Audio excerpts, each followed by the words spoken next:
All right, so we're rolling again. Another thing, anybody ever read the book, The Mythical Man Month? In there they gave an analogy that says 9 women cannot work together for 1 month and create a baby, right? That's kind of a similar concept to what you're talking about here. Things that you think extrapolate linearly, you know, like a bridge, for example. If it holds up at 10,000 and 50,000 kilograms, I know that everything in between is also going to work, not so with software, right? Solutions in search of problems. Ever get one of those sore throats? And when I say sore throat, I mean one of those ones that feel like you swallowed a cat. You know, and it extends into your ears and your whole head hurts. When I go to the doctor, you know what I hope they're going to say? I hope they're going to say, Chris, you got strep. You know why I hope it's strep? Because you can cure it. They can give me the Z-Pack. Okay, they can give me the antibiotics, the erythromycin, the whole 9 yards, and within hours I start feeling better. Okay, even though you got to take the whole thing, right, to make sure you get everything, but it slams the bacteria pretty quick. Okay, but you know what bad news is? Chris, it's a virus. No! Just take ibuprofen, you'll be fine. No, give me the Z-Pack anyway, right? It'll make me feel like I'm doing something. Well, no, but you don't have a bacteria. I can't cure a virus. You know, well, even though the symptoms are the same, right? Many times in performance, symptoms will mimic something else when the problem is really something different. Yet, it's human nature, okay, to try to solve the problem in a way that meets your specialty. It's the analogy of whoever, you know, is an expert on a hammer is going to try to make every problem look like a nail and is going to try to solve every problem in that manner. Okay? So, for example, what is the biggest, you know, there's a lot of areas in which this is a problem, but database indexes, probably the worst. It's not going to help a performance problem unless the time is being spent on a slow query which is in need of that particular indexes. What you find is some folks will try to just add indexes, okay, just because an index suggester says, "I'll add this, this, and this," but without having a specific reason for each index. Okay, there are no mystical properties of indexes that make things faster. They are to support particular queries in particular structures and make them faster. Okay, but indexes add disk space. They will increase the response time of inserts, updates, and deletes. They can confuse the optimizer if you have too many of them. It's a bottoms-up sidetrack, in other words. You should arrive at an index by getting there through top-down analysis. Somebody hits the find button, boom, it's slow. Okay, where is the slowness? It's in this particular query. Why is that query slow? Well, it might not be because of an index. It might be because it's poorly formed. It might be because it returns a ton of rows, and no index will help it because it's going to scan anyway, no matter what. On the other hand, you might go through all the reasons the query can be slow and then discover that it is an index opportunity, okay? But it's a full-time performance engineer, you know, who needs to figure that out, because oftentimes people are in their silos, you know, and don't understand the big picture. Where is the code spending its time? By the way, why is Hank Aaron on here? Hammer and Hank? Oh, well. So, accurate use cases, okay? You can't find out who broke into Safeway in Denver by looking at a security tape from a Safeway in Fargo. Okay, seems pretty obvious, right? Okay? But you need the tape not only from the same Safeway store that got robbed, but you need the tape from the correct date, from the correct time of day, and the correct part of the store. All those things have to be correct, otherwise you won't catch the thief. Even if you got 9 out of 10 things correct, if it's the wrong part of the store, say, the evidence is no good, won't tell you anything. What that means is, in the software world, you have a fairly low margin for error for defining the problem. If one small detail is wrong, okay, it'll lead you astray. You know, it will lead you to places and it'll lead you to solutions that aren't the solutions you're looking for, okay? So my point is here, you can't analyze a problematic batch program using any old profiling log, generated any old time by any old data set using any old set of runtime parameters, simply because the same batch program was used to generate the log, okay? And I have people do that all the time. Consultants, customers, well, can I get a log of this? Well, here's a log we generated once, sometime last spring or whatever. Am I getting a little bit of feedback there? So, in any event, you need a profiling log generated by the correct application and version, the correct use case, the correct configuration, the correct platform, database, etc. So the problematic performance issue must be reproduced when the data is collected. You know, it's, again, a little bit like trying to simulate the effects of rocks on a windshield by using marshmallows instead of rocks. They're about the same size, they're about the same shape. I can even spray paint gray, so they're about the same color. But is that going to give me a valid test? Nope, but I got almost everything right. I got the size, shape, color, and all of this stuff. Doesn't matter, they're marshmallows, they're not rocks. Hopefully you can figure that out. Okay, why that's not valid? I mean, bad tests are worse than no tests at all. You may as well not do them, save time. Make up answers, okay? You do a Bernie Madoff test, just make the numbers up. You know, I'm being facetious here, but seriously, just not and say you did, because it's just basic, it's garbage in, garbage out. Okay? If your use case isn't accurate, then you will not be testing performance, and you won't be finding the real problems. Do not duplicate, okay? If I'm sick, I can't send a twin brother to the doctor to find out what's wrong because I don't want to go to the doctor, right? Doesn't matter. I'm sick, he's not.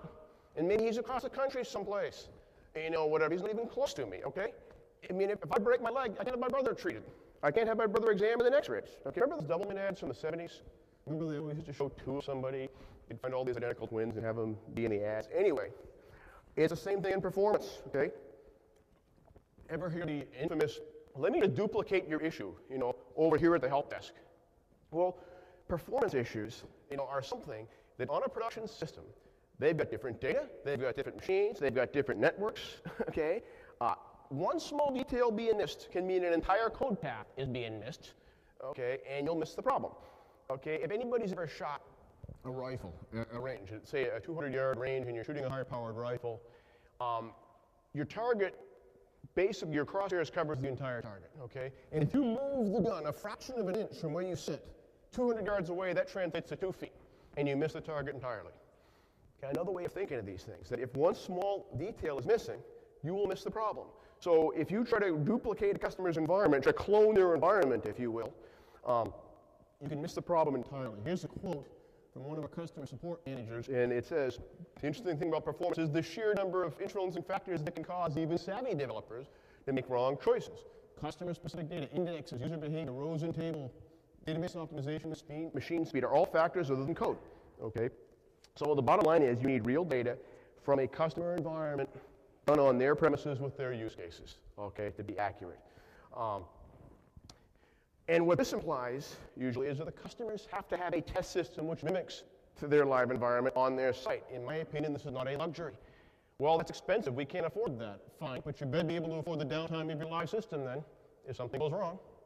Or you got to be able to collect downtime in the live, you better be able to collect data in the live environment, which, by the way, is not always impossible, depending on the nature of the problem, whether or not you can isolate the generation of debug data and log, which can be intrusive. You can't do that. This last statement is not necessarily facetious, but it doesn't always work, right?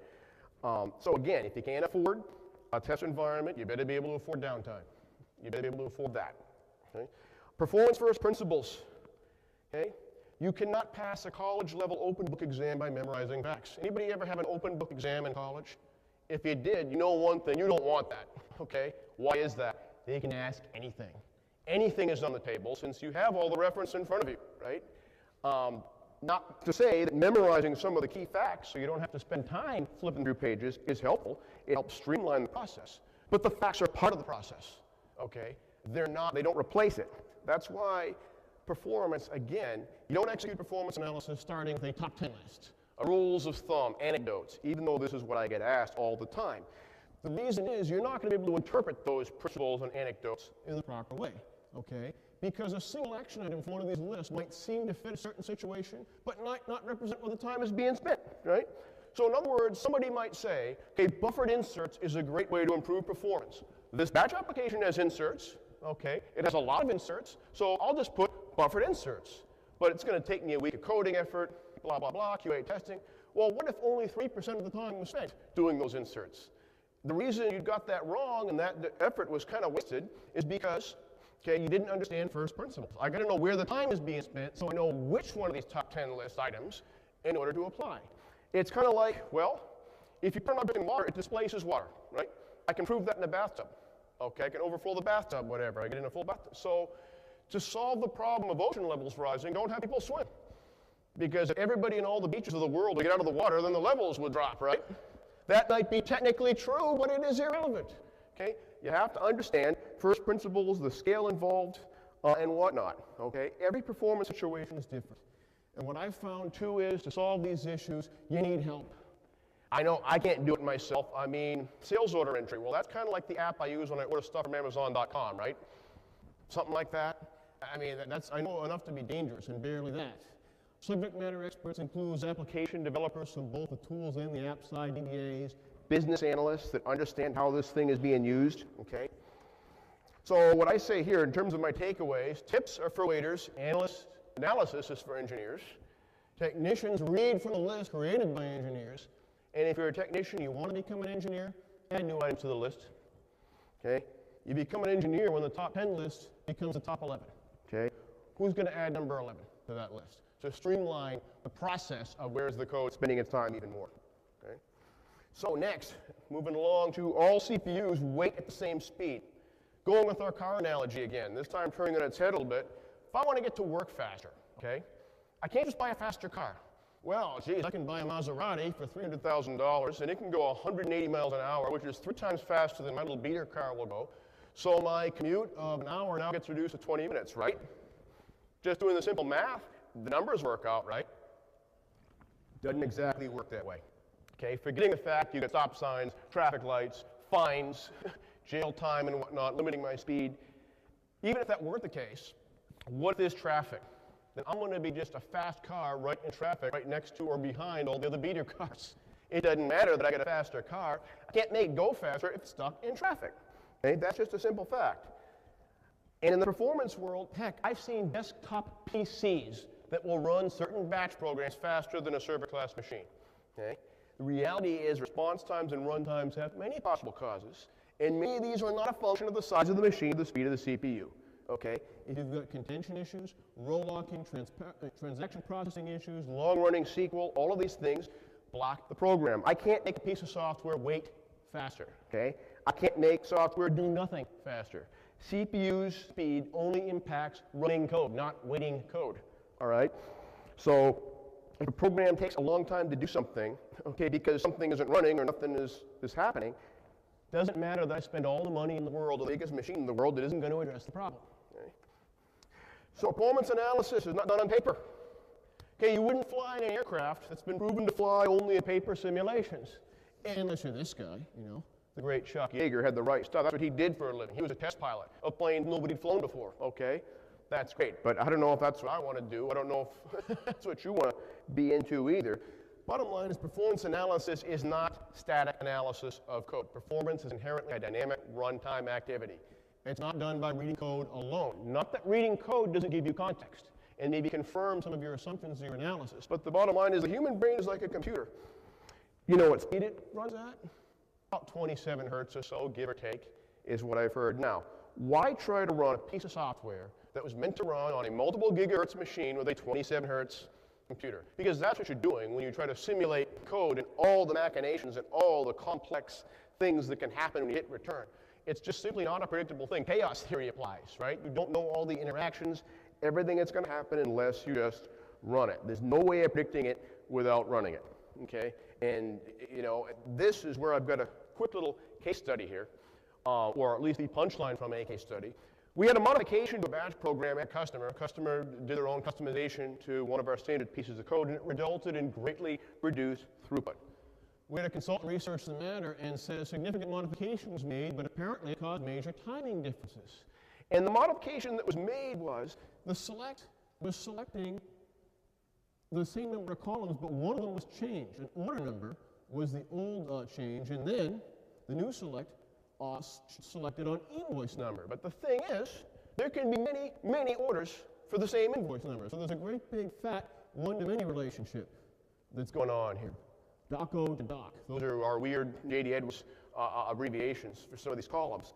So that caused a piece of C code to iterate many, many more thousands of times than it did before, just because there was a slight modification. This is a quote from the consultant, said, "I left this code alone in my first round of remediation, changing the code, and by the way, the remediation involved only static reading of the code. Oh, this looks good, this looks good, this doesn't look like it's going to cause a performance problem, blah, blah, blah." Okay, well, it's easy to see that here, okay? It's easy to see once after the fact, Monday morning quarterback, that this is going to cause all these thousands more rows. But how could you see that by reading the code the first time if you didn't know that? I wouldn't. Oh, well, you got this select here, this line of code here. It's one little change, but it resulted in a batch program running many, many times slower because it generated many, many more iterations in one loop, okay?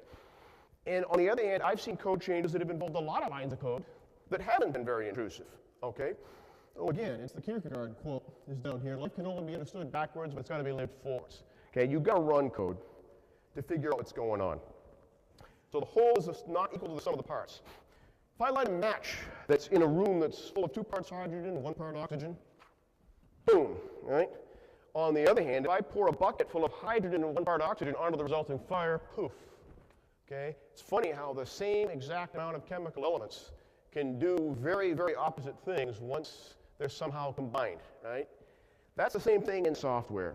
What I say is the one factor at a time principle applies here. It's a fundamental QA concept that applies not only functional analysis, but to performance as well. Software is just wrought with these complex interactions that are neither intuitive nor obvious, just like our static analysis example from earlier. Code changes are not mutually exclusive. You can't assume that two changes will reliably add in a linear fashion. You can have one modification cancel out the effects of another.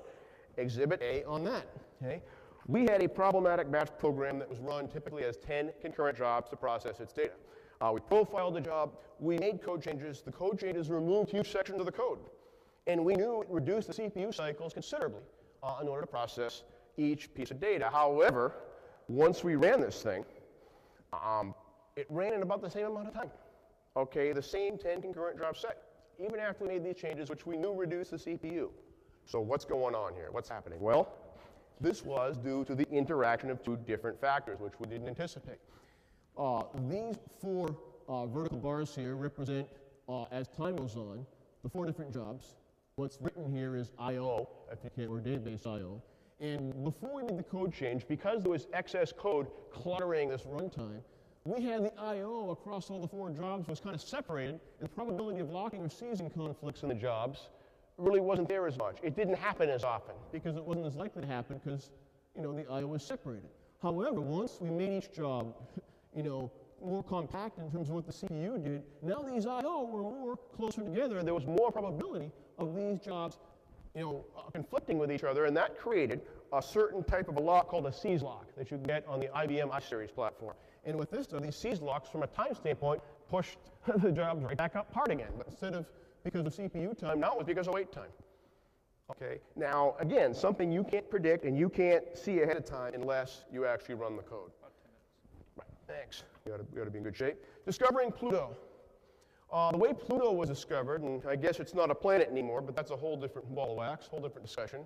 But there's a fellow named Clyde Tombaugh who used a clever device called a blink comparator. And what it does is he was comparing star fields, one to the other, and he had basically a device that showed the two pictures together, and you would kind of blink your eyes and see what's different between the two. Okay, what moved? It was a device that could show you in an otherwise very bland and meaningless star field what was going on. Did something move, one day compared to, 5 days later or whatever it was. And that's how he knew there was a planet that was much closer than the fixed stars, because otherwise everything's just points of light. Now, when a software performance problem is attributed to a version upgrade, some change, some before or after, incident where I applied a patch, everything slowed down. Okay, and then what people do is often they'll give me a profile from the aftercase and say, find what's wrong. Well, the problem is, I don't have in my head a picture of exactly what every use case in our entire product is going to look like. Okay, it's going to look, if you give me a profile, it's going to look as bland as a star field. Only the comparison is going to make it obvious. So the case study here is, here's a batch job that exhibited a decreased throughput following an upgrade to a new version of the code. This is what I call a baseline degradation issue, not an intrinsic opportunity. A single code profile is just going to look like a star field. I mean, I know where time's being spent, but I don't know what's abnormal about it, okay? Usually it's simply not going to jump out at you. And what we did here, by the way, is we took data from the iSeries they have a tool called PEX Performance Explorer that generates data.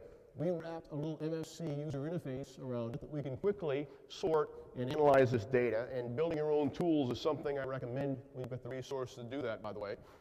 But we needed a before and after comparison against a baseline. And what we did is we wrote a simple C language difference engine that processed the two code profiles, compared the two, and highlighted the differences. And after we did that, we found a fairly obscure caching API that was called the same number of times, but for much more time. Okay, so it narrowed down the problem to one obscure API way down on the call stack. Okay, but we wouldn't have found that just by looking at one profile. It's kind of like our blink comparator. That's what this is. You take one profile, you take another, boom, build the difference engine between the two. All right? Database size matters. Recipes, right? Anybody who's ever baked, especially, recipes are nonlinear instruments, aren't they? To double a cake recipe, you can't reliably just double all the ingredients. Like things like baking soda, baking powder, these are nonlinear type characteristics. Spice, cooking time, the altitude you're at, we're in Denver, okay? I made some pumpkin pies this Thanksgiving. I used twice as much cloves as the recipe called for. Now, as it is, it's only a little bitty quarter of a teaspoon of cloves, but the stuff is expensive. You buy a little jar of cloves, it costs like $9. Like, what's in it? Gold, mixed with the cloves. But in any event, even an extra quarter of a teaspoon across 2 pies made a big difference in the taste. Luckily, it turned out good. But in any event, again, testing code against small, non-realistic databases will lead to problems. Again, this goes back to you can extrapolate. Database optimizers, for example, will plan and execute SQL differently against a large database or a small database. If your database you're selecting against only has 100 records, then your query is probably going to give you a table scan, no matter what. Okay, even if there's an index that would fit, it's cheaper to use a table scan for that small a number of records. Just sequentially search. On the other hand, if a real table would have 1 million records, okay, it's not going to table scan. Okay, the optimizer would pick something else, and you need to see that, but you won't by extrapolating. Okay. Size is not everything, however. The Mars Climate Orbiter. Okay, everybody familiar with that incident where the orbiter, this $1 billion satellite, whatever it was, crashed into the planet because the software which controlled the structures used the wrong units. So it underestimated the effect of the thrusters by a factor of 4.45. So the craft drifted off course at a much lower orbit than planned and was destroyed by atmospheric friction. Okay? So my point is here, everybody thinks, well, to do performance testing, all you got to do is beef up the data, right? And just blast out huge amounts of data, and that tests for performance. Nope. It's not just a question of raw data expansion. It's not just a question of sheer volume. It's a question of the exact nature of the data, and many subtle factors are critical to the amount of time it takes a given piece of code to execute. So the punchline of the case study here is we were testing a batch application, and in this case, one single row in one table caused a 25 increase in runtime in one environment versus another. This is internal trending testing, okay? Now, the presence of this single record drove business unit security code to happen just because it saw this record in there, okay? Just one record in one table. And that row had a value that was like an on-off switch that generated huge amounts of processing, okay? So performance problems might occur in small databases, but might be absent in larger databases. You got to get it right qualitatively as well as quantitatively. So a summary, performance is an overlooked and misunderstood genre in the area of software engineering. Hopefully these analogies will help you comprehend the issue and communicate these issues to your superiors, maybe those with less technical groundings, people that manage the efforts, etc. That being the case, every presentation like this I've ever given, internally to Oracle or externally, I'll always finish with the onyx. Where is the code spending its time? That's what performance is about. It's not about memorization or facts or whatever. So that being the case, any questions at all about anything in particular? Yes. The question was, am I involved with testing code prior to release? Yes, the answer is yes. That's part of what I do.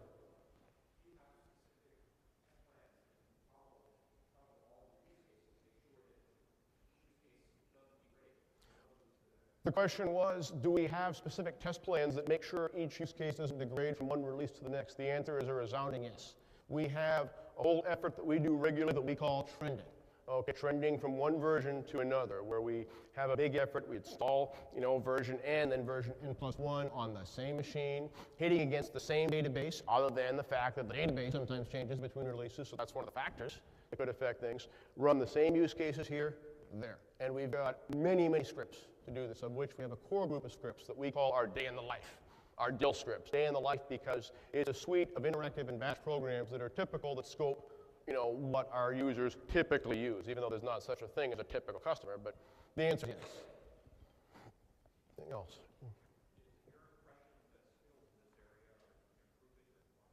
The question was, is it my impression that skills in this area are improving or declining? Well, you've got great organizations like CMG, right, that help them improve. I think the thing is, the direct answer to your question is, I think I try to make them improve. And when I have out on the Oracle website, up on our help site, I have about 40 presentations and recordings of these presentations. I give a once a month seminar that talks about one topic about performance. And over time, I see people putting these into practice. I do see less of the same type of questions, okay, when things are communicated in a way they can understand. So I guess in my sphere of info, the consultants that I work with, it's a small sampling, again, But I found, yes, when communicated in the proper way and when people are made to realize how important this is. I mean, analogies, things like performance is functionality. They call it non-functional, but a badly enough broken performing program is the same thing as a broken program, right? Like a payroll program that only pays one person per minute, right, but has to pay 10 million people in a week, do the math, okay? It doesn't matter, you may as well, it's the same thing as a broken program. Otherwise, you might say, okay, a million people in the company, let's see, which 1,000 people get paid this week? Unless that's acceptable, then that's a broken program. It may as well pay 1,000 people and then crash, right? Then what I find is, some of the higher-ups say, yeah, you know, right, that's a good point. Maybe this performance thing is more important than I thought. So putting it in terms, taking the technical and making it, you know, non-technical, if you will, is the way I've had success. Anything else? Okay, but I bet you didn't know, just in case you don't know, that there will be a prize for the best evaluation. Words like genius, G-E-N-I-U-S, fantastic, you know. Just kidding about that. Make sure you fill out the evaluations. I'd like to thank CMG for giving me the opportunity to speak and share information.